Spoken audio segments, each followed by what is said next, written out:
नमस्कार बच्चों, maths game and activities में आपका स्वागत है। आज हम कक्षा 8 एक्सरसाइज 2.2 के कुछ प्रश्न करेंगे। सबसे पहले क्वेश्चन 9 है, राहुल और हारून ये दो लड़के हैं, इनकी वर्तमान आयु में अनुपात है 5:7।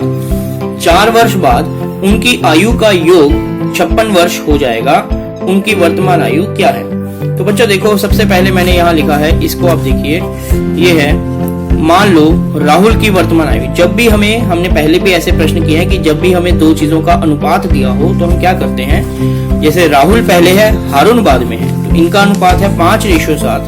तो हम मानते हैं, मान लो राहुल की आयु, इन दोनों के साथ x लगा देंगे, इन दोनों के साथ x लग जाए। जब भी कोई रेशियो दी होती है दोनों के साथ हम x लगा देते हैं। तो मान लो राहुल की आयु हो जाएगी 5x, आयु है तो यह होगी वर्ष में। इसी प्रकार से हारून की हो जाएगी 7x वर्ष। ठीक है बच्चों, अब देखो ध्यान से, उन्होंने बोला 4 वर्ष बाद, तो 4 साल पहले तो हम देखते हैं कि इनकी आयु कितनी हो जाएगी। आज मान लो किसी की आयु है 10 साल, तो 4 साल बाद वो कितने का होगा? 14 का, यानी 10 + 4। आज कोई 20 साल का है, 4 साल बाद यानी 20 + 4 24। ऐसे ही यदि राहुल आज 5x का है, 5x सालों का है, तो 4 साल बाद उसकी उम्र में 4 साल प्लस हो जाएंगे। 5x + 4, कई इसको 4 से गुना कर देते हैं, गलत। आज कोई बच्चा 5x वर्ष का है, 4 साल बाद उसकी उम्र आज की जो है 5x, उसमें 4 प्लस हो जाएंगे। इसी प्रकार से हारून की उम्र है 7x, इसमें 4 प्लस हो जाएंगे, तो ये 4 साल बाद की उम्र आ जाएगी। ठीक है बच्चों, तो क्वेश्चन क्या है, 4 वर्ष बाद उनकी आयु का योग 56 वर्ष हो जाएगा। यानी कि ये जो 4 साल बाद राहुल की आयु है 5x + 4 और हारून की आयु है 7x + 4, इनका जो योग होगा वो कितना हो जाएगा? 56 वर्ष। ठीक है, अब हमें इसे हल करना है। ठीक है, तो क्या करेंगे, x वाली रकमों को इकट्ठा कर देंगे। ये है 5x, ये है 7x। ध्यान रखना बच्चों इसी बात का कि x वाली रकम में जुड़ेगी, बिना x वाली रकम में ही जुड़ेगी। कई बच्चे 5 + 4 9 + 7 16 4 20 कर देते हैं, जो कि गलत है। तो x वाली रकम को x वाली रकम से जोड़ना है। 5x और 7x, ये हो जाएगा बच्चों 12x, प्लस बिना x वाली जो रकम है 4 और बिना x वाली जो रकम है 4 + 4 हो जाएगा 8, बराबर आ गया 56 वर्ष। इसके बाद 8 देखे यहाँ पे प्लस हो रहा है, तो इसको उधर ले जाएंगे। क्यों ले जाएंगे? क्योंकि ये x वाली रकम है, ये बिना x वाली है, तो इसको बिना x वाली, ये भी बिना x वाली, ये उधर जाएगी। 56, 8 इधर प्लस हो रहा है तो उधर जाके हो जाएगा -8 वर्ष। तो ये आ गया 12x बराबर 56 में से 8 निकाल दिए 48 वर्ष।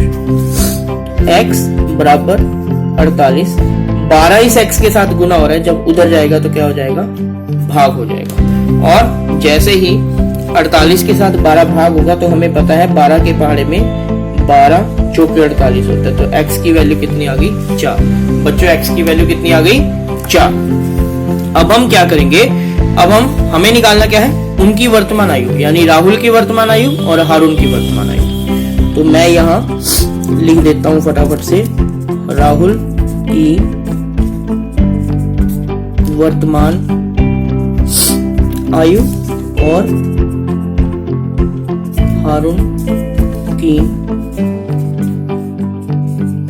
वर्तमान आयु। अब ध्यान से देखना बच्चों, राहुल की वर्तमान आयु थी 5x, हारून की थी 7x। राहुल की वर्तमान आयु है 5x, हारून की है 7x। इसको हल करेंगे। 5x का मतलब 5 गुना x, x कितना आया था बच्चों? 4। तो 5 चौके 20 वर्ष। इसी प्रकार से हारून की वर्तमान आयु है 7x, 7 गुना x कितना था बच्चों? 4, 7 चौके 28 वर्ष। तो इस प्रकार से हमने x लेकर देखो राहुल और हारून दोनों की वर्तमान आयु निकाल दी है, जो कि हमारे पास आई है 20 वर्ष और 28 वर्ष। इसके बाद हम एक और प्रश्न करते हैं।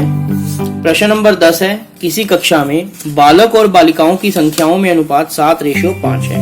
यह वैसा ही क्वेश्चन है बच्चों जो अभी हमने किया। हम मान लेते हैं, मान लो बालकों की संख्या, बालक यानी बॉयज की संख्या, इसको इनका रेशियो दिया है 7:5। तो पहले मैं लिख लेता हूँ,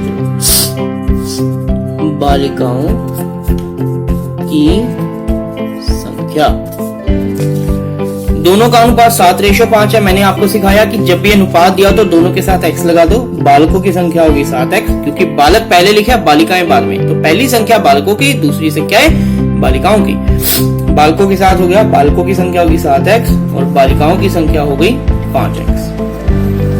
ठीक है बच्चों, क्वेश्चन के हिसाब से यदि बालकों की संख्या बालिकाओं की संख्या से 8 अधिक है, यानी बालक ज्यादा है बालिकाएं कम, बालकों की संख्या बालिकाओं की संख्या से 8 अधिक है, यानी बालकों की संख्या में से बालिकाओं की संख्या निकाल दो तो 8 मिलना चाहिए। समझे कि बालकों की संख्या ज्यादा है बालिकाओं से, कितनी ज्यादा है 8, तो यानी बालकों में से बालिकाएं, बॉयज की संख्या में से गर्ल्स की संख्या निकाल दें तो वो 8 आएगा, क्योंकि बॉयज ज्यादा है 8।